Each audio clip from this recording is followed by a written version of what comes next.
Thumbelina. Once upon a time there lived a lady who had no children. Her greatest wish was that she could have a little daughter to take care of and to love. But as the years went by, it seemed that she would never be blessed with a girl of her own. One day she heard about a wise old woman who lived in the forest. Apparently, the wise old woman knew how to achieve anything and could make wishes come true. The lady decided she would go and see her and ask for help. When she arrived at the old woman's cottage in the forest and knocked on the door, the old woman seemed to have been expecting her. "Ah, come in, my dear," she said in a soft and kind voice. "Now, tell me what your heart desires." "More than anything in the world," began the lady hopefully, "I wish to have a little girl of my own."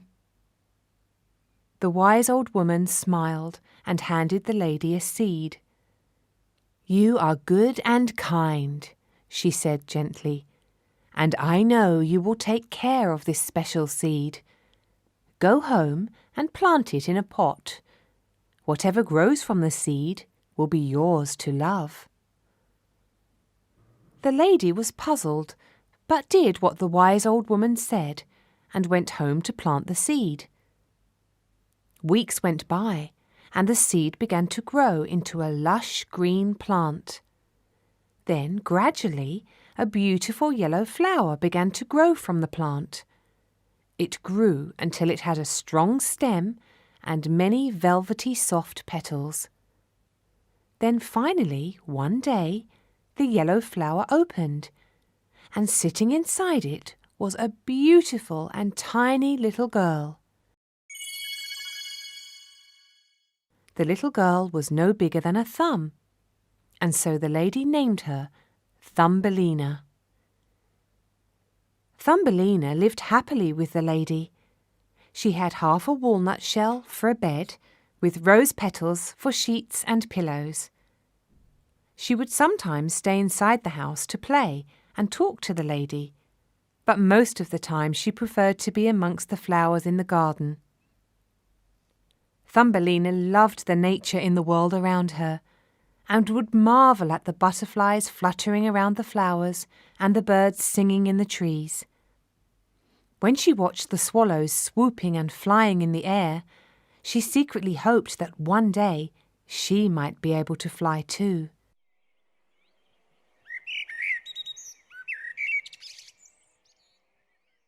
Early one morning, when Thumbelina was sleeping in her walnut shell in the garden, a slimy toad came hopping by. Suddenly he spotted Thumbelina, and an idea came to him. "She is a pretty girl," he thought, "and she will make a good wife for my son. I will take her home to the marshes, and my son can marry her." Poor Thumbelina! She woke up just as the toad picked up the walnut shell and hopped away with it.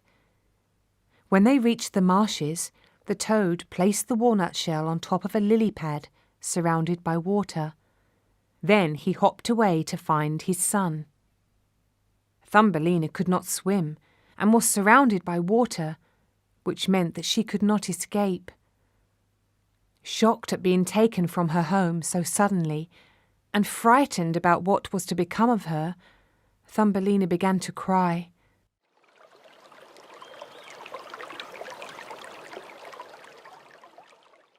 Hearing her quiet sobbing, a fish swimming in the water below hurried up to ask what the matter was. "I've been taken from my home by a toad," explained Thumbelina in a shaky voice, "and the toad is going to make me marry his son." "Don't worry," said the fish kindly. "I don't like to see anyone upset. I will help you." "How can you help?" asked Thumbelina. "You are very kind, but I don't see how you can help me." "You may be stuck on this lily pad," began the fish, "but the lily pad is not stuck in the water." The fish disappeared under the surface of the water and very cleverly began to bite through the lily pad's stem. When it was totally bitten through, the lily pad began to float away on the surface of the water, taking Thumbelina with it. "Thank you! Oh, thank you so much!" cried Thumbelina to the fish as she floated away. "It was nothing," the fish called back to her. "Always remember to be kind to others, as I have been kind to you." "I will," called Thumbelina as the fish disappeared into the distance.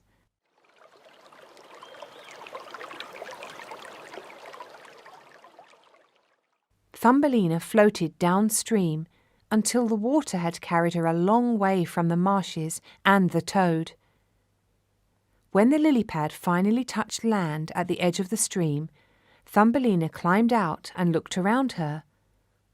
Grass, trees and flowers surrounded her, and that always made her feel happy. She made herself a little bed out of grass and petals and lay down to sleep. Time went by, and Thumbelina continued to live by the stream. She drank the fresh dew that collected in the leaves first thing in the morning, and she ate the nectar from the flowers. Often she would lie on her back in the grass and look up at the swallows soaring in the sky above her. "One day I will fly like that," she whispered to herself.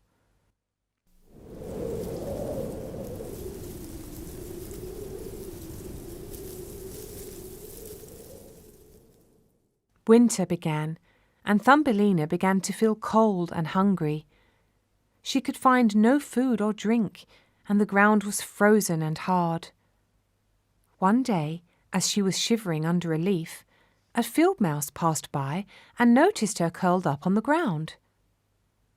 "Oh, you poor girl," said the field mouse kindly.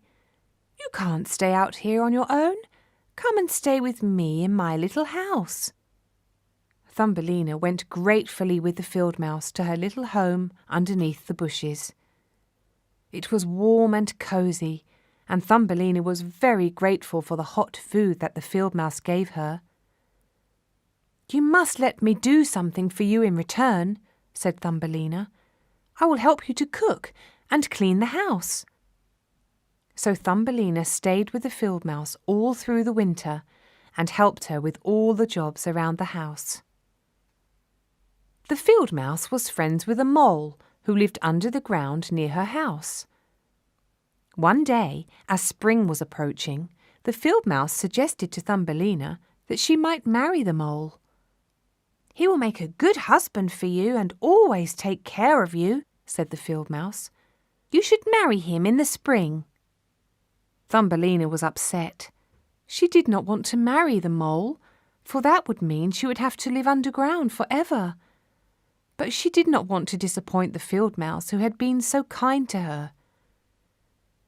The field mouse encouraged Thumbelina to go and visit the mole, and so she reluctantly went to the underground tunnel where he lived.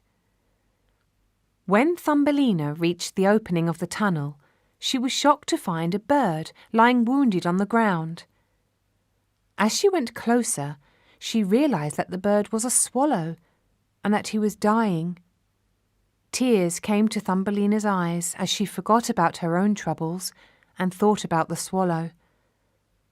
"He's probably one of the swallows that I have watched flying above me in the sky," she thought to herself.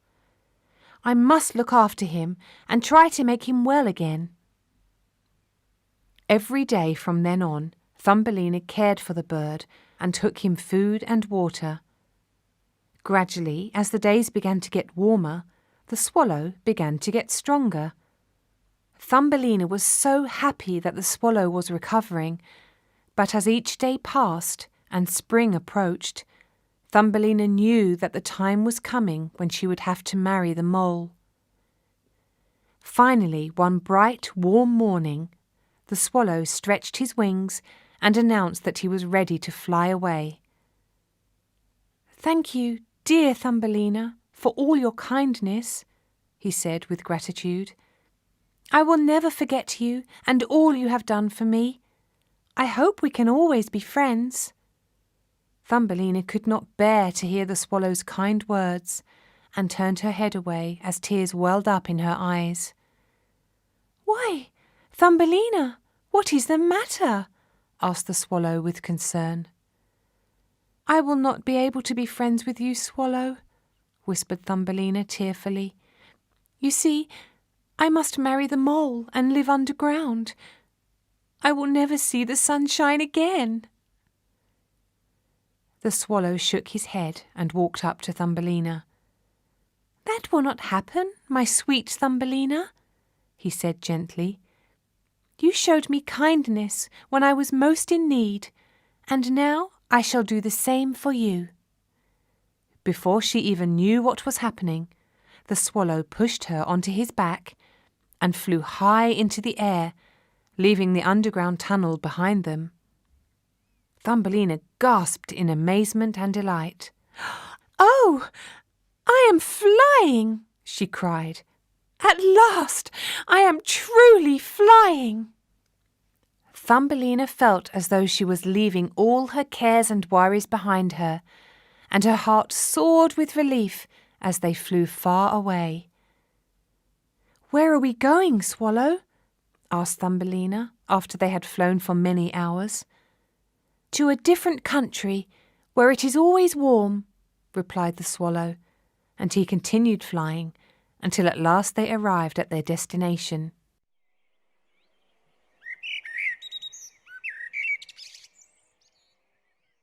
The swallow flew down to the ground, and Thumbelina hopped off his back. She looked around her, and then she blinked and looked again. Everywhere she looked were beautiful flowers, and inside each flower was a tiny person just like herself. Thumbelina had never seen others like her before, and she suddenly realized that she must be home, her real home. She turned to the swallow and hugged him. "Oh, thank you so much, Swallow, for bringing me here," said Thumbelina gratefully. "How can I ever thank you?" "You do not need to thank me," said the swallow seriously. "You know the meaning of true kindness, and you deserve to be happy." The flower people welcomed Thumbelina, and she lived amongst them, happily ever after.